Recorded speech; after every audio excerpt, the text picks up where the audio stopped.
Um, well, so I handed out a few copies of things that I had, Peripatet and the new Platts and autobiology. And this week we looked at a couple of different things having to do with like book design. And so I was wondering, why can't I pick this? I want that to be the picture. Oh, there we go. Um, if you see like a relationship between what you do as an editor on Inside the Castle and what you do as a designer, because usually our conversations always take kind of both at the same time.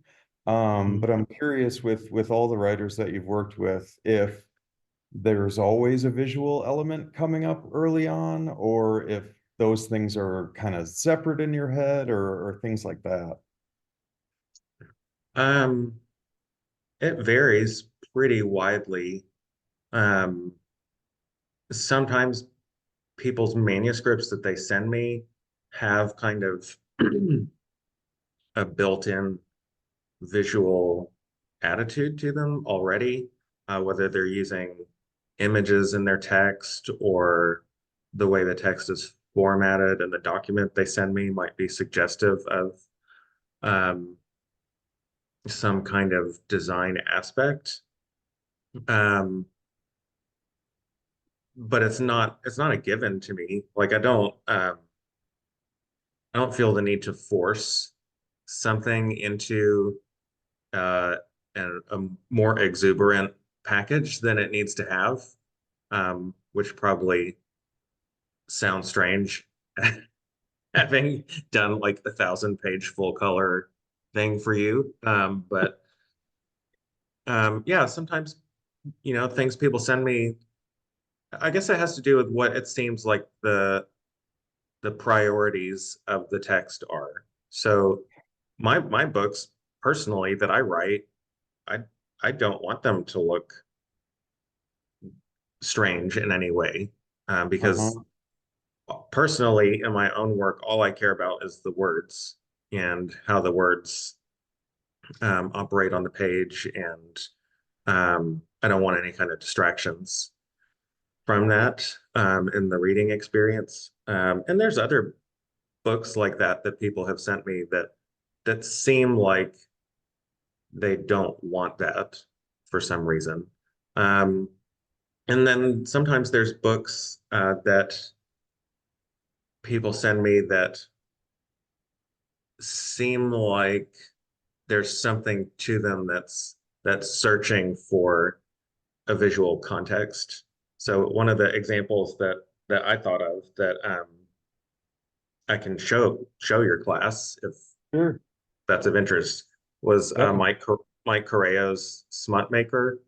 Um, so I'm going to share my screen, Okay. uh, which I can do because I'm the boss here. I've got the Zoom. Um, so yeah, Mike Correa's book, he sent me a text that on the surface was pretty simple. Um, and I don't only have an interest in publishing texts that are like super complicated. If there's something going on in them that seems kind of um, not representational or like uh, more conventional. So his text was the manuscript he sent me was just broken up by acts. It was kind of like a play. So it said Act One, like you can see at the top of the screen here. Um, but then it was just like a series of utterances. So each one of these things in quotes here was just what was in the manuscript. And I started thinking about like, well, I've always found it kind of strange when you read plays like that are published just in a kind of uh, screenplay kind of format with like the speaker's name and the lines that they're saying. because it's clearly written to be a performance, and reading the text of a performance is kind of odd. So what I felt or intuited out of this text was that it might be more advantageous as a book to make the book the performance. And so each spread turned into a stage, which you're only seeing one page at a time here, but you can see the other side there.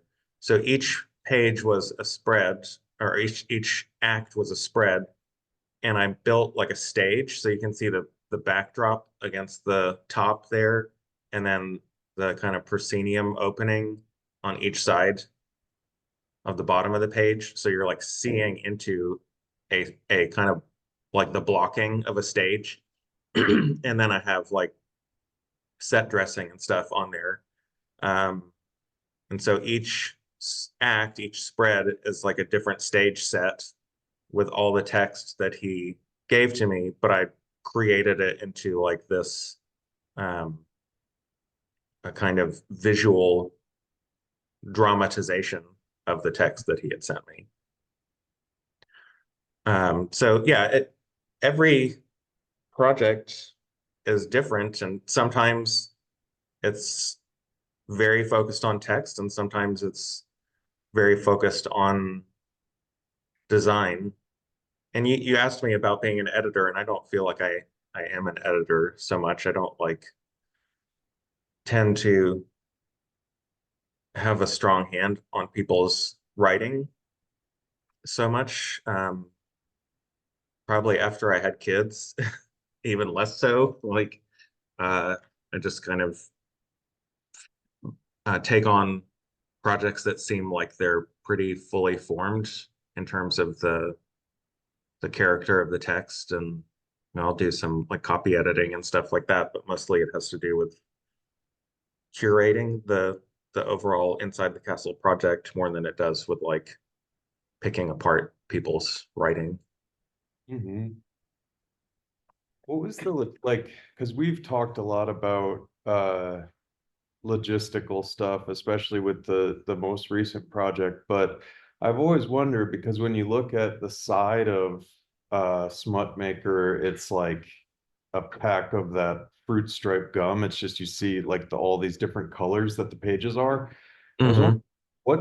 what were like the logistics of getting that book out? Was it like to have all these pages in different colors and stuff? Was it like really difficult or really, I don't know, what was the kind of logistical side of it? Um, well, it's funny actually.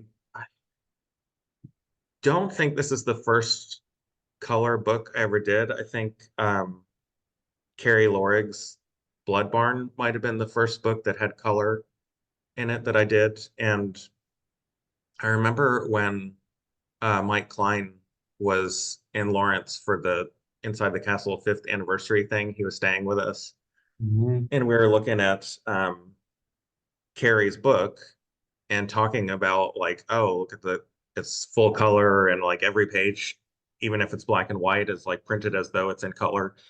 And somehow he and I came like, just like, wouldn't it be funny if every page of a book was a different color, and like every single thing in the book was color, and like there was no white space in the book at all, because if if you print one page of a book in color, the whole book is in color, at least in terms of the printing process that I use. So we were like, why wouldn't you just like go completely nuts?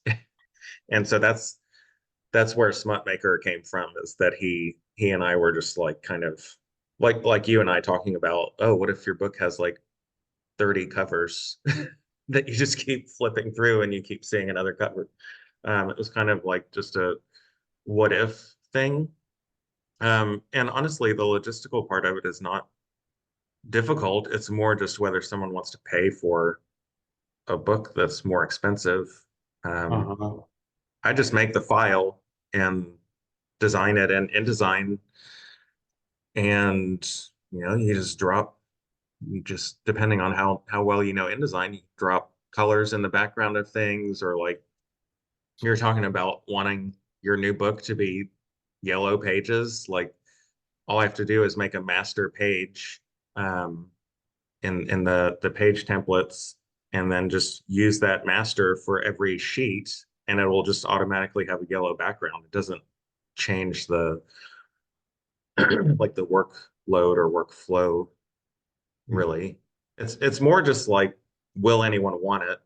And I don't care if anybody wants it. I've always wondered, and I think we talked about this a little bit when I was in Kansas, but because I mean, I don't know if you think of yourself as, or how you necessarily think of yourself along these lines, but you have this background in architecture. And I mean, I think looking at the books, I mean, I don't understand a whole lot about architecture, but I do feel like looking at them, there is some sense of like, at least maybe it giving like a unique perspective to how the books wind up looking. But do you see overlap between any like of that background going into the way the books kind of look, or like even just like a skill set that has translated from one to the other? Yeah, I'm sure. I mean, I think it would be impossible for anyone who was did one thing for so long, and I guess I'm still doing it, teaching architecture, but to not have some um, bleeding over.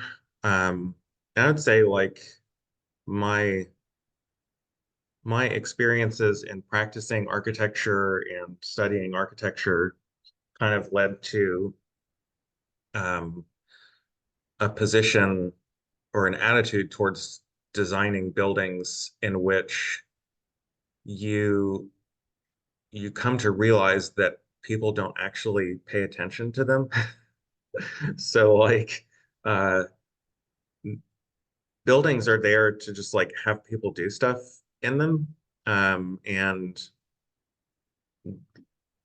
people are either looking down at their phones when they're walking through a building, or maybe they're having a bad day. They just like had their heart broken, or like lost someone close to them. They're like in their heads doing their things in their heads, and they're not super conscious about like things that architects are fixated on, like proportions, spatial composition, like the sequence or like procession of spaces, the tactile qualities of material. People are, it's more like, oh, this door opens the wrong way and this pisses me off. They're not tuned into um, that kind of richness that the architects are focused on. Mm. However, I don't think that that suggests that the architect should not be hyper fixated on those things themselves. Um, when they're doing the work, they should treat everything they do as though it's the most important contribution to people's lives as they can, and that somehow that will seep into the people subconsciously, or through like repetition of experience, or that a person might find a moment of clarity and sit in a building and be conscious of like how the light is coming in, or how the sounds echo around the space, what have you. And that over time, if people are exposed to works of architecture that have the sense that they are actually trying to touch people, and like um, be conscious of people's lives and experiences, that it potentially will have a didactic effect on them, so that they might start to become conscious of more things around them and more quotidian things around them. Like maybe you start looking at the tile patterns in gas station bathroom floors and like how the drains are cut in the floor. And isn't that interesting how they had to do this with the tile to get the drain in this disgusting floor? Um, and I would say that that attitude and realization for me about architecture is basically the entire project of Inside the Castle, in that I want to acknowledge or realize that books are not, you know, magical things and that people kind of can um, tune in and out of them, and that um, they have attributes to them that are incredibly special, but people are not actually especially conscious of those attributes. So my goal with making the books is to exploit those attributes and bring them to the fore as much as possible, and to like be as um, intensely uh, intentional about the work that I'm doing as though it's the most important thing in the world, even though it's not, in the hopes that maybe someone will read like one or two Inside the Castle books, and then they'll be able to go look at other books in a new way that maybe aren't um, exploiting the same things that I do. Like I don't read a bunch of stuff like I publish. I read a lot of garbage. Actually, I don't read hardly at all anymore, but I don't feel the need to like read Inside the Castle-esque books, because I feel like I've learned to see things in more quotidian uh, examples of books that are still exciting to me. I had mentioned when we were talking about this, the bound stuff, and I saw you have the file there. So I was just wondering, because that is I mean, in particular, the Dante thing, Hmm. just hearing like Candace talk about that when we were in Kansas, I mean, it was just really interesting. And I feel like it extends to like does every book have the kind of slightly more human description of the typeface or the font? Yeah, pretty much. Um, that's usually like when I get to write. Hmm. I've designed like a whole book, and I'm like, I want to write something, and so I'll take an opportunity to write like a little kind of pseudo historical piece about the typefaces and why they were selected. Sometimes they're funny, sometimes they're trying to be poignant or whatever, but yeah, they mostly all do. I'm sure there's examples that don't. You want me to show that? So I Sure, did have it yeah. pulled up. Yeah, and if I mean, what was the kind of process with Candace of developing that? Well, so I had made some categories of things that like to try to figure out what to pull up on my computer. And the category of this one was called following orders. So sometimes someone says something to me or asks something of me that maybe they would not feel comfortable asking um, other small publishers for Mhm. whatever reason. I think it's at this point because there's a sense that I might have the capability to do it. So this was pretty early on, like just a couple years into Inside the Castle. But Candace said something like, maybe we were talking about like how to create section breaks, because it is one poem, but it's broken into pieces. And she said, I guess because I would like tweet like death metal records and stuff like that she would see, or maybe because she lived in Lawrence and saw me dressing like a trash metal dad or something, and she was like, "So, um, can we do somehow a Dante's Inferno map with death metal typeface like drawn all over it?" So I was like, yeah, of course. So I guess because of skill sets or whatever that I gathered from architecture, I was able to like take the logo of this band, which I'm not going to say the whole name of the band because it's like 80 characters long, but you can shorten it to Ex Imperatus. Um, and I picked them because they had so many letters in the band name that I Uh-huh. would be able to like almost generate a whole alphabet from it. And I kind of cut each letter out, brought it into like Photoshop to make an image file of it, then brought it into Illustrator to image trace it, and then brought it into Rhinoceros, which is um, a drafting and 3D modeling program to make like vector line work drawings of each letter. And then I brought it into this program, which I had never used before. I taught myself, which is called Font Forge. And you basically drop each of the line art files into the letters, um, and it creates like the characters of each letter, um, that you can then export as a font and then use that font to type or whatever. So this was the Font Forge file for Candace's typeface. And then I 3D modeled Dante's Inferno, um, and like based on some drawings and maps that I found. Um, and each time you see it, it's tilted a little bit more. So I 3D modeled it so that I would be able to rotate it in space. Where's the next one? There we go. So you see this one's tilted up even more. Uh-huh. Um, and then I like each rotation, I exported a new line drawing from it and then used the lines in the file as paths to type on.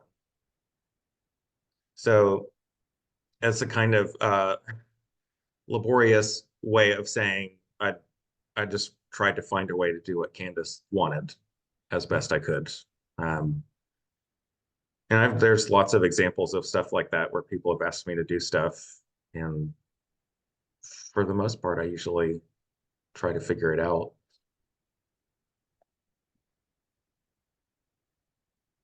It's really wild. It looks almost like kind of people with their arms around each other. That's crazy. And so is the text that's used there from Dante or is it from Candace? I cannot remember, Hmm. honestly.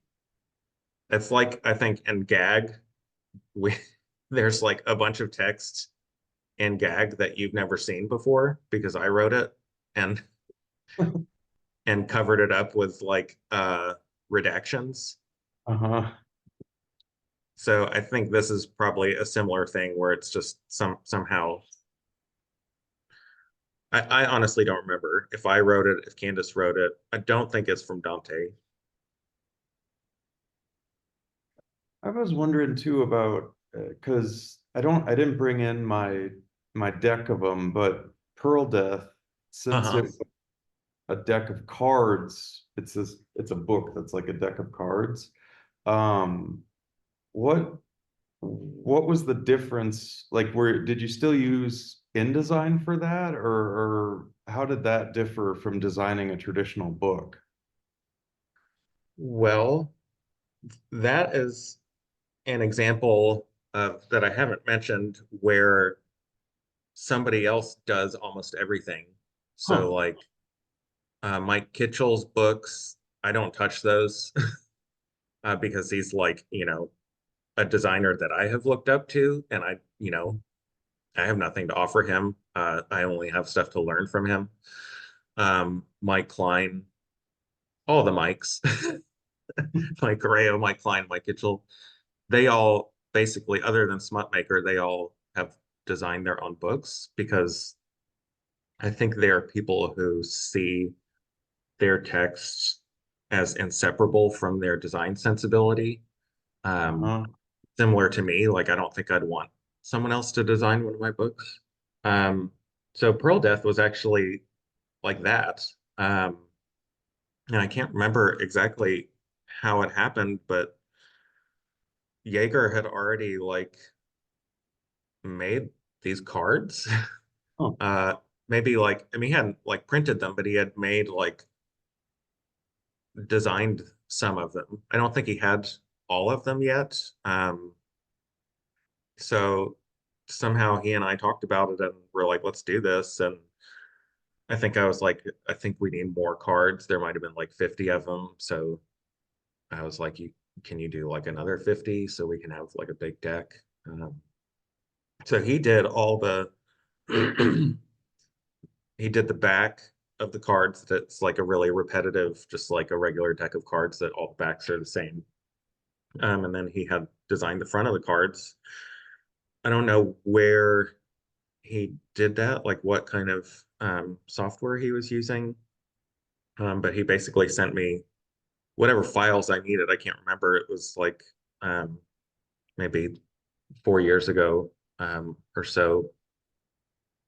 But I printed them through some playing card um, printing place in China, and whatever files they needed um, is what he got to me. And then I designed the box that has like the gold foil and stuff on it.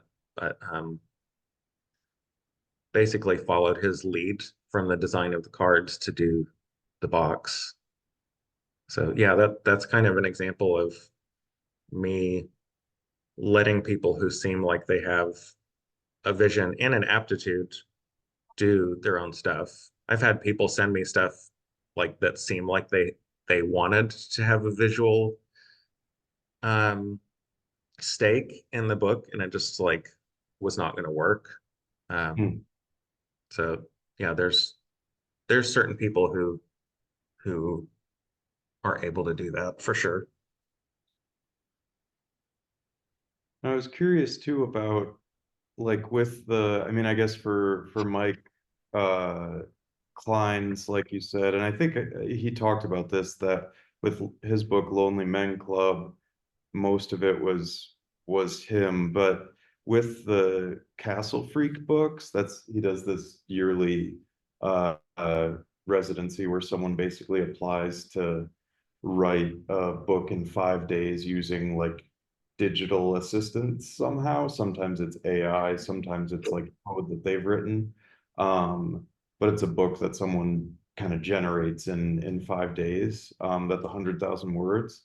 Um, so with those books, how much kind of visual stuff you wind up doing? I mean, I don't know if working with Josh, since he is doing so much in publishing like on his own, if there is a lot of design in those. I know you like with the most recent one, Anamnesis, because that's a Castle Freak book, right? Anamnesis. Yeah. Okay. Um, how the process goes from them generating the book to the finished version that people see, like is that a design heavy kind of series for the press compared with the other ones? Um, I don't know that it like distinguishes itself that much from my normal working methods. I, as you said, Mike Klein did his, that was the first one, and then Josh Rothes did the second one. And that was an example of a book that seemed like it wanted to be just text. Hmm. So the interior of that book is pretty pedestrian and straightforward. I wanted to like have people focus on the fact that they were reading a book, Mhm. um, a text that actually had been like created with like this digital armature. But the cover of that one was like a labor. We were trying to create like um a take on like Philip Roth covers from like the 70s. Very into like the typography of it and the graphic quality of the type. But it's pretty varied. I mean, autobiology, which I guess you had in class, like Yeah.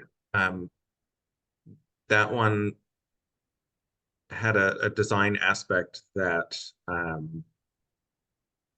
I wanted the page to be slightly wider and the text to be really narrow on the page, so it would like kind of give a simulated experience of text scrolling down. So making decisions that might um, change the way people like actively trying to change the way people look at a page to maybe think about why their reading experience is somewhat different um, by widening the page and shrinking the text. That's a decision that like um, goes counter to how a book normally looks to be efficient. Um, and then in Caroline's book that's coming out next month, Anamnesis, she created the text from like um, recording a bunch of TikTok videos and like using the doing like voice to text from TikTok videos and working with I think ChatGPT to create texts and all these kind of different like forms of inquiry about the kind of nomenclature and uh, language that's being used in TikTok to like analyze it and break it down in a bunch of different ways. So that book, I was like, well, there's some of these parts of the text seem very TikTok-y. I've never opened TikTok, but I assume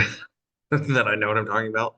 They'd be like fragments of text or like things that look like an Instagram story or something. So we designed the pages to look like they were like letterboxed. Like if you were to see a square of text on a phone, it would have black on both ends, on the top and bottom, or if it's landscape on side to side. Um, I can just try to pull that up so I don't have to run my mouth about it. But the idea was to make the text look like what TikTok in a book form might look like. Also, this one has like ridiculously weird proportions. You can see how tall and skinny Uh-huh. this book is. When I opened the box um, with the proof in it, I just started laughing. I was like, this is so dumb. This book shape makes no sense. However, my hope is that someone gets it and they're like, why is this book shaped like that? Um, so yeah, here's the letterboxed text. So here it's top and bottom, and then it kind of shifts. So you're seeing the spreads both sides of the book at once. This is like a vertical one, and then it shifts to a side by side, and then every so often it does like a full, like across the gutter spread where the letterbox is on both sides of the page. So yeah, all the Castle Freak books, I just treat them like a normal design project where I kind of ask the book what it needs to be. Mhm.